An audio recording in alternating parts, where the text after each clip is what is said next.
This channel does not promote any violent, harmful, or illegal activities. All content provided by this channel is meant for an educational purpose only.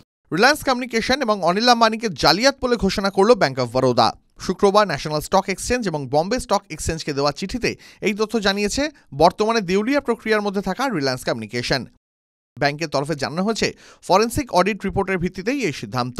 রিপোর্টে তহবিল নছয়, হিসেবে কারচুপি এবং ঋণের অনুপযুক্ত ব্যবহারের মতন গুরুতর অভিযোগ আনা হয়েছে অনিল আম্বানি এবং তার সংস্থার বিরুদ্ধে। 28 অগস্ট 2025-এর তথ্য অনুযায়ী ব্যাংক অফ বরোদার কাছে রিলায়েন্স কমিউনিকেশনের মোট বকেয়া ঋণের পরিমাণ 1,656 কোটি 7 লক্ষ টাকা। এই বিপুল অঙ্কের ঋণ নিয়েই এবার জালিয়াতির অভিযোগ তুলেছে এই রাষ্ট্রায়ত্ত ব্যাংকটি।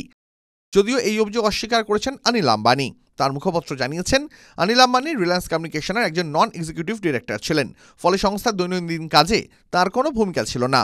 আজ থেকে 6 বছরেরও বেশি আগে 2019 সালে তিনি ওই সংস্থার বোর্ড থেকে পদত্যাগ করেন। অনিল আম্বানির মতে এতদিন পর বেছে বেছে তাঁর বিরুদ্ধে পদক্ষেপ করা হচ্ছে। বর্তমানে সংস্থাটি কর্পোরেট ইনসলভেন্সি রেজলিউশন প্রসেসের অধীনে রয়েছে, তাই আইনি প্রক্রিয়া থেকে সুরক্ষা পাচ্ছে রিলায়েন্স কমিউনিকেশন। অনিল আম্বানির তরফে জানানো হয়েছে তিনি আইন মেনেই পরবর্তী পদক্ষেপ করবেন। TV9 Bangla digital.